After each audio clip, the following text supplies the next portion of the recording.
परिवर्तन मतलब बदलाव, और सामाजिक मतलब जो समाज में आ रहा है। तो ऐसे बदलाव जो समाज में समय के साथ देखने को मिलते हैं उसी को क्या कहा जाता है, सामाजिक परिवर्तन के नाम से जाना जाता है।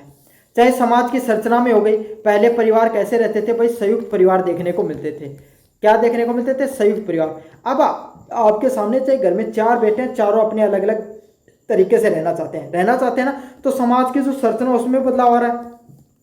संस्थाएं, अलग अलग प्रकार की जो परिवार की जो संस्थाएं हैं उसमें बदलाव, लोगों के सोच विचार में। पहले आपके सामने लोग अगर एक बात बोल देते थे ना, उनकी जबान उनकी बोली की आपके सामने वैल्यू होती थी। आज के समय आपके सामने कोई व्यक्ति, उसके पैसे की वैल्यू, अगर पैसा है तो उसकी वैल्यू, वरना कोई जबान या बोली का कोई भी महत्व नहीं है, चाहे व्यक्ति कितना भी कैसा भी हो।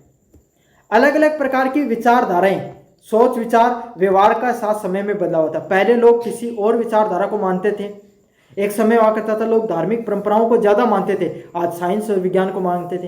पहले कोई चीज होती थी लोग झाड़ा फूक करवाते थे, आज के सबसे पहले किसके पास जाएंगे, डॉक्टर के पास जाएंगे। तो यही है, समय के साथ जो लोगों की सोचने के तरीके में, लोगों के व्यवहार में, लोगों के जो समाज की जो संस्थाएं होती हैं उनकी जो संरचना होती है उसमें बदलाव देखने को मिलता है। समय के साथ जो परिवर्तन देखने को मिलता है उसी को सामाजिक परिवर्तन के नाम से जाना जाता है। काफी बार ये परिवर्तन बहुत धीमा होता है, जैसे कि समय के साथ बहुत, कैसे एक समय हुआ करता था 1819वीं शताब्दी के अंदर जो ज्योतिबाई फुले ने सबसे पहले महिलाओं के लिए स्कूल खोली थी, तब उनका घोर विरोध हुआ था। धीरे धीरे समय में बदलाव आते आते आज महिलाओं को आपके सामने नियमित रूप से स्कूल कॉलेजों में पढ़ने के लिए भेजा जाता है। देखो कितना लंबा समय लगा, 200-300 साल लग गए महिलाओं को शिक्षा दिलाने में लग गया। और कुछ आपके सामने जो समाज में बदलाव वो तीव्र गति से भी देखने को मिलता है। फोन आए 5-10 साल नहीं हुए हैं, समझ में आ गया, लोग फोन के बिना नहीं रह सकते। सारा जीवन लोगों का फोन के ऊपर, मोबाइल फोन या टेक्नोलॉजी के ऊपर ही निर्भर करता है। तो टेक्नोलॉजी ने हमारे जीवन को सारा एक्वायर कर लिया है। ये बदलाव कैसा है, ये तीव्र बदलाव है भाई। कैसा बदलाव है, 5-6 सालों में ये बदलाव देखने को मिला कि बिना टेक्नोलॉजी के हमारा जीवन है वो बिल्कुल भी यापन नहीं होता है। मैकाइवर और पेज के अनुसार, मैकाइवर और पेज ने अपने क्या विचार दिए, सामाजिक परिवर्तन से उनका क्या तात्पर्य है, सामाजिक संबंधों में परिवर्तन। मैकाइवर ने ये सीधी सीधी बात कही, सामाजिक परिवर्तनों का अर्थ होता है समाज में जो आपस में लोगों के जो संबंध है ना उनमें परिवर्तन आ जाए, उसी को क्या कहा जाता है, सामाजिक परिवर्तन के नाम से जाना जाता है। डॉक्टर जी.ई. हावर्ड के अनुसार क्या है, सामाजिक परिवर्तन वह परिवर्तन होता है जो सामाजिक जीवन की संरचना और कार्य में आता है। डॉक्टर जी.ई. हावर्ड के अनुसार सामाजिक परिवर्तन वही परिवर्तन होता है जो सामाजिक जीवन की संरचना, जो लोगों का सामाजिक जीवन होता है, क्या होता है, लोगों का जो सामाजिक जीवन होता है ना उसके अंदर आपके सामने क्या देखने को मिले, बदलाव देखने को मिले, उसकी संरचना में बदलाव देखने को मिले और उसके कार्य में बदलाव देखने को मिले, उसी को क्या कहा जाता है आपके सामने, सामाजिक परिवर्तन के नाम से जाना जाता है। किसके नाम से जाना जाता है, सामाजिक परिवर्तन के नाम से जाना जाता है। समझ में आ गया, सामाजिक परिवर्तन के नाम से जाना जाता है। चलिए, सामाजिक परिवर्तन के क्या क्या तत्व होते हैं। सबसे पहला होता है स्थायित्व और परिवर्तन दोनों साथ होते हैं। मतलब समाज में कुछ तत्व स्थिर होते हैं और कुछ समय के साथ बदलते रहते हैं। मतलब समाज का जो प्रमुख तत्व होते हैं ना उसमें लगातार बदलाव देखने को मिलता है। जैसे परिवार रहेंगे, परिवार पहले भी थे, परिवार आज भी है, परिवार आगे भी रहेंगे, लेकिन पहले सभी लोग एकजुट रहते थे, अब सभी लोग अलग अलग रहना पसंद करते हैं। समझ में आ गया। तो समाज में परिवार का तत्व है, परिवार का तत्व स्थायी है, लेकिन संयुक्त परिवार और विरल परिवार में जो बदलाव देखने को मिला है वो आपके सामने लगातार बदलता रहता है। समझ में आ गया। प्रत्येक परिवर्तन सामाजिक नहीं होता। समझ में आ गया। जरूरी नहीं कि सारा का सारा जो बदलाव होता है वो सामाजिक ही हो।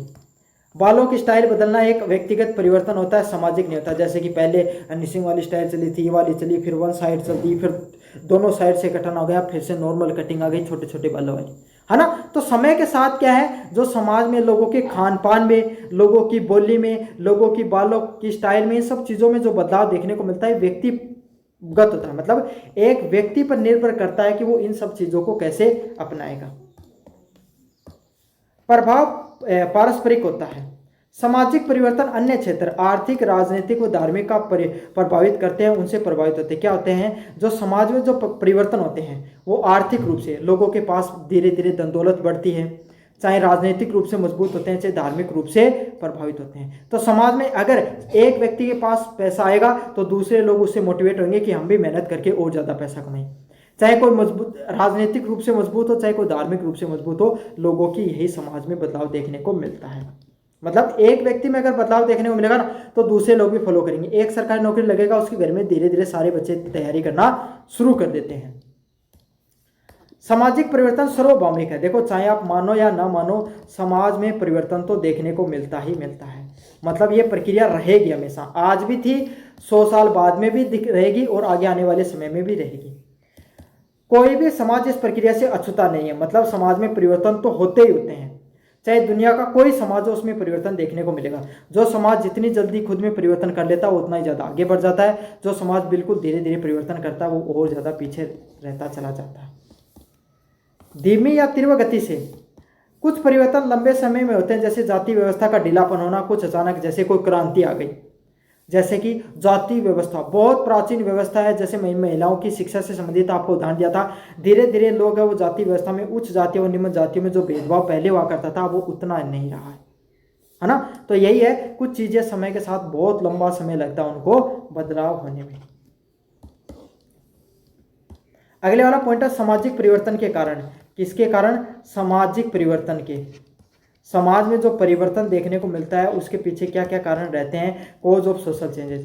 पहला भौतिक कारण, भूगोलिक परिवर्तन, प्राकृतिक आपदाएं, भूकंप, बाढ़ में सामाजिक संरचना प्रभावित होती है। क्या होते हैं? जो भूगोलिक स्ट्रक्चर, फिजिकल स्ट्रक्चर चेंज होता है। क्या होता है? जो फिजिकल स्ट्रक्चर चेंज होता है। कौन सा स्ट्रक्चर चेंज होता है? जो फिजिकल स्ट्रक्चर चेंज होता है। जैसे कोई प्राकृतिक आपदा आ गई, भूकंप आ गया, बाढ़ आ गया, इससे पूरी जो संरचना है उसमें बदलाव देखने को मिलता है। जैसे भूकंप आ गई तो इससे पूरा का पूरा व्यवस्था वो तहस नहस हो जाती है। लोग अब नए सोच विचार से सोचना शुरू करते हैं। बाढ़ आ गई तो लोग नदियों किनारा बसने के बजाय दूसरी जगह या शहरों की तरफ पलायन कर जाते हैं। प्रौद्योगिकी कारण, नई तकनीक जैसे इंटरनेट, मोबाइल, आर्टिफिशियल इंटेलिजेंस समाज के व्यवहारों में संबंधों में बदलती है। जैसे जैसे नई टेक्नोलॉजी आती है, लोगों के सोचने विचारने का भी तरीका। पहले भाई लोग सिर्फ पारंपरिक तरीके से कमा सकते थे, अब इंटरनेट के माध्यम से भी लोग पैसे कमाते हैं भाई। तो यही है, नई टेक्नोलॉजी आती है, उसमें समाज में बहुत बदलाव आता है। पहले जो काम करने पर जो पैसे निकल आने के लिए मोबाइल बैंकों में घंटों घंटों की लाइन लगती थी, एटीएम पर भी आपके सामने जाना पड़ता था, आज घर से बैठे एक टच पे आप लोगों को पैसे का लेन देन कर सकते हो। पहले आप कोचिंग करने के लिए आपके सामने स्कूलों दूर दूर शहरों में जाना पड़ता था, आज घर बैठे मोबाइल पे पढ़ सकते हो। तो यही है, टेक्नोलॉजी में जो बदलाव आता है, उससे भी लोगों के समाज के व्यवहार में बदलाव आता है। टेक्नोलॉजी का जो बदलाव है, वो भी लोगों की सोच विचार में काफ़ी ज़्यादा परिवर्तन वो करता है। आर्थिक कारण, पूंजीवाद का बढ़ना, औद्योगिकरण का बढ़ना, भूमंडलीकरण आदि सब आर्थिक परिवर्तन समाज को बदलते रहते हैं। मतलब पूंजीवाद, जहां पर पैसे का बोलबाला होगा, वहां के लोगों में एकता कम होगी, क्यों? कंपटीशन ज्यादा होगा। समझ में आ गया? इसीलिए लोगों में आपस में दुश्मनी भी ज्यादा देखने को मिल सकती है। औद्योगिकरण होगा तो पूंजीवाद को बढ़ावा मिलेगा, पूंजीवाद को ज्यादा बढ़ावा मिलता है। औद्योगिकरण जहां पर ज्यादा होता है, वहां पर लोगों में एकजुटता कम होती है। समझ में आ गया? तो ये सब चीजें भी समाज को बदलने का काम करती हैं। राजनीतिक कारण, जैसे कि आपके सामने कोई क्रांति हो गई, जैसे लोकतांत्रिक क्रांति। पहले आपके सामने राजाओं का आपके सामने क्या राज देखने को मिलता था, राजतंत्र था। फिर उपनिवेशवाद आया, जहाँ पर जो बड़े बड़े यूरोपीय देश हैं, उन्होंने क्या क्या ताकतवर देशों ने एशिया व अफ्रीका के छोटे महाद्वीप के जो देश हैं, उन पर अपना राज करना शुरू कर दिया। फिर आपके सामने जो अलग अलग प्रकार की विचारधारा निकल कर आई, आंदोलन आए, लोकतंत्र और तानाशाही जैसी चीज़ों का प्रभाव वो देखने को मिलता है। तो समय के साथ समाज में बदलाव देखने को मिलता है, लोगों के विचार भी वैसे हो जाते हैं। संस्कृति को धार्मिक कारण, मूल्य, परंपराएं, विचारधाराएं बदलने के साथ सामाजिक संरचनाएं भी बदलती हैं। लोगों की सोच बदलती है। क्या बदलती है? लोगों की सोच बदलेगी। सोच में अगर बदलाव आता है, किसमें बदलाव आता है? लोगों की सोच में बदलाव आता है, लोगों की परंपराओं में, विचारधारा में बदलाव आता है, तो समाज में भी बदलाव आता है। किसमें बदलाव आता है? समाज में भी बदलाव देखने को मिलता है। जनसंख्या कारण, जनसंख्या वृद्धि व कमी के कारण सामाजिक संस्थाओं में जनसंख्या ज़्यादा होगी तो मूलभूत सुविधाएं या संसाधन कम मिलेंगे। भाई पहले अगर ये सोचो, यही भारत की जनसंख्या अगर 100 करोड़ की बजाय 30-40 करोड़ होती, तो आज भारत कितना संपन्न देश होता। आज अपन भी स्विट्जरलैंड से कम नहीं होते, है ना? क्यों भाई? एक तो 100 करोड़ 150 करोड़ जनसंख्या को भारत के लोगों को सुविधा देना, और एक 30-40 करोड़ की जनसंख्या को सुविधा देना, दोनों में बहुत ज़्यादा अंतर है। तो जनसंख्या वृद्धि भी एक प्रमुख कारण होता है भाई आपके सामने संस्थाओं व संसाधनों के ऊपर असर डालने पर।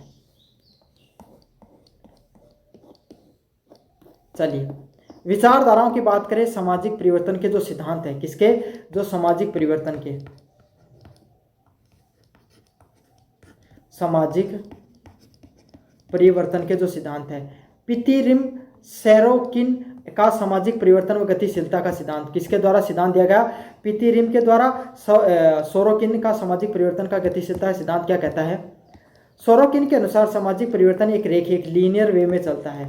कैसे चलता है, एक लीनियर तरीके से, एक सीधी रेखा के अंदर चलता है, एक दिशा में होने वाली प्रक्रिया नहीं होती। मतलब आपके सामने एक दिशा में होने वाली प्रक्रिया नहीं, मतलब एक लीनियर रेखीय होता है। जैसे कि इंद्रवादी संस्कृति, भौतिक सुखों पर आधारित जो संस्कृति होती है ना, वो अलग अलग भागों में बटी रहती है। इंद्रवादी संस्कृति क्या होती है, सेंसेट कल्चर, समाज ऐसा जो भौतिक सुख सुविधा पर, खूब पैसा कमाओ, खूब सुख सुविधाओं का आनंद लो, खूब अच्छे गाड़ी घोड़ा, आपके सामने गाड़ी हो गए, मकान हो गए, है ना, अच्छा जीवन यापन करो, घूमो फिरो, उसको इंद्रवादी संस्कृति कहा जाता है। आदर्शवादी संस्कृति क्या होती है, जो धार्मिक रूप से चलती है, दार्शनिक व नैतिकता संस्कारों के आधार पर चलेगी, धर्म को मानेगी, इस प्रकार की विचारधारा को आदर्शवादी संस्कृति कहा जाता है।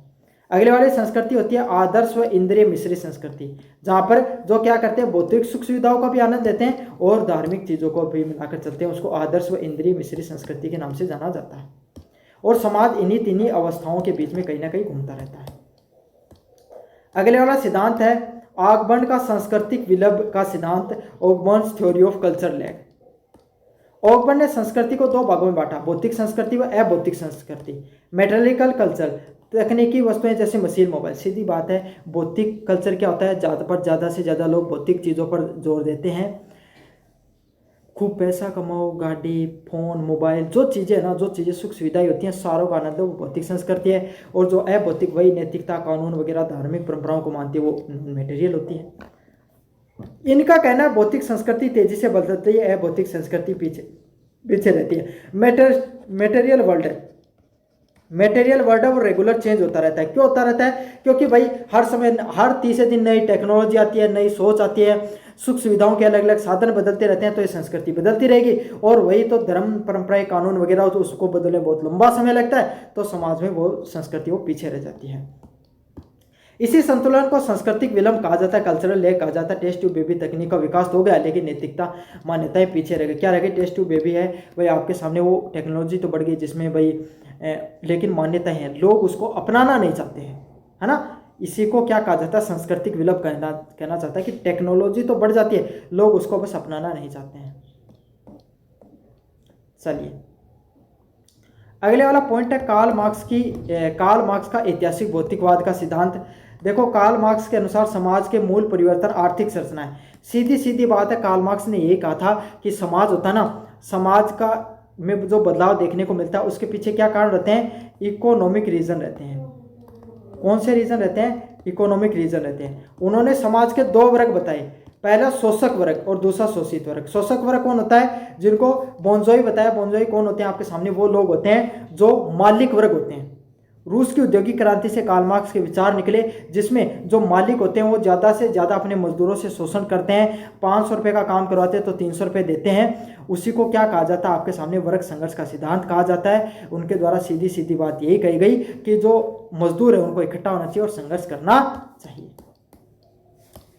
सामाजिक परिवर्तन एक स्वाभाविक, आवश्यक व सतत प्रक्रिया है। जो समाज में जो परिवर्तन होता है, क्या होता है, जो सामाजिक परिवर्तन है, कौन सा परिवर्तन है, समाज में जो परिवर्तन होता है, ये एक स्वाभाविक, मतलब होगा, ये परिवर्तन पहले भी होता है आगे भी होगा। एक सबसे जरूरी पहलू और सतत प्रक्रिया है। कैसी प्रक्रिया है, लगातार होने वाली प्रक्रिया है, होती रहेगी वह प्रक्रिया। समाज की गतिशीलता, संकेतक, सरोकिन, ऑगबर्न, मार्क्स जैसे विचारकों ने सामाजिक परिवर्तनों की अलग अलग प्रकार की विविधताओं में देने का काम किया है। चलिए, तो ये था आपके सामने बेसिक कॉन्सेप्ट ऑफ सोशियोलॉजी का पेपर। कैसा लगा वीडियो, जोर से बताना, चैनल को जोर से सब्सक्राइब कर देना। धन्यवाद।